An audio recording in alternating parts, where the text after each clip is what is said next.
This paper is an empirical investigation of the potential of large language model in causality. Causality is an important field. I'm not considering general causal inference. I'm focusing on a specific task, which is the elicitation of the knowledge graph from sources, from experts, from, in our case, from text in the natural language. And one of the trending opinion about the potential of large language model in causality is that these models can be used. You can extract valuable information from them, but not because of a genuine causal analysis performed by large language model.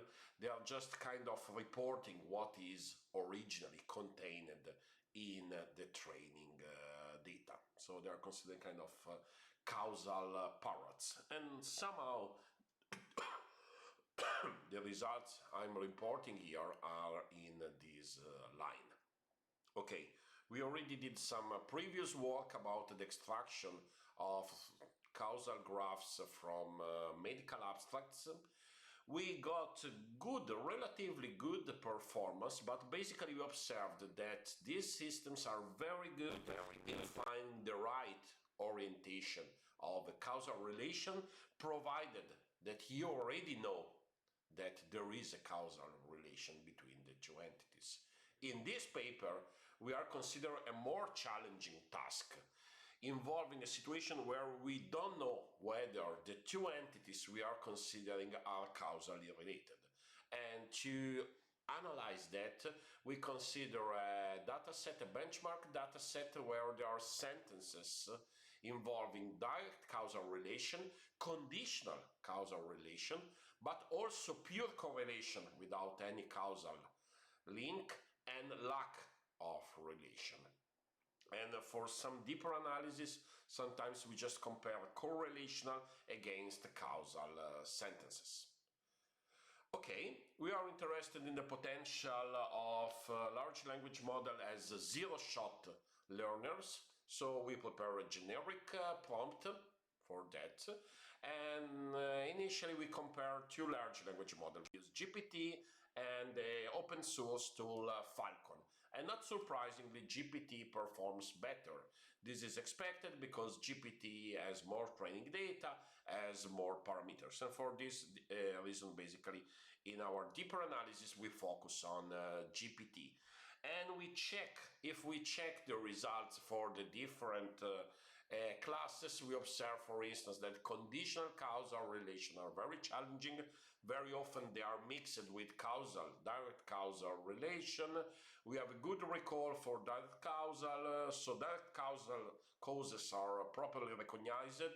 We have a good precision for no relation, so it's quite difficult. The relation is regarded as no relation, but let's say the performance is not very accurate. And in fact, if we do a comparison of the zero-shot performance of GPT against a fine-tuning of BERT in cross-validation with the same data, we see a huge difference. BERT performs much better. Fine-tuning is still important for this task. We have other example of zero-shot based on large language model for simpler task, but causal analysis seems to be a more challenging task. And this explains this huge difference.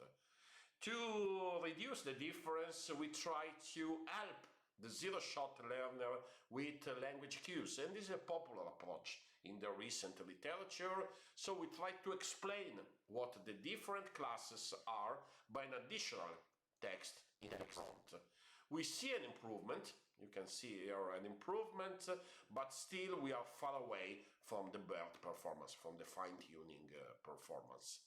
And nothing really changes if we consider a few-shot approach. So if we provide example of the different classes inside the prompt, basically we are still far away, and we have not improvement in the few-shot with cues with respect to the zero-shot with cues. So very last approach from our side was to move from a few shot to a many shot. But okay, we are not interested in fine-tuning GPT.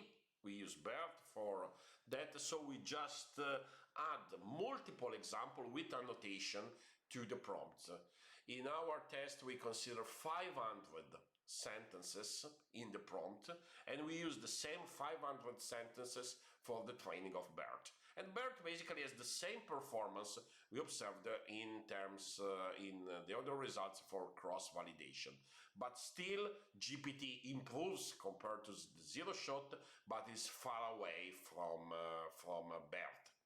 And with this very long prompt, sometimes we record hallucinations. So sometimes we got different labels from the one that are allowed. Sometimes we got multiple labels, and we are far away from BERT. So, quickly summarizing the results, we observed that LLMs are basically kind of poor zero-shot learners for a complex natural language understanding task, and this is at least the case of causal analysis. But still, we can use this model as a pre-processing tool, and there is a potential in the elicitation of causal graphs. So, for instance, we realized that they are very good in the arc orientation, less good in recognizing arc. And of course, we need a deeper analysis. We are working on the preparation of a larger and more general benchmark, and we are interested in using more state-of-the-art prompting techniques to see whether we can somehow improve the quality of the performance.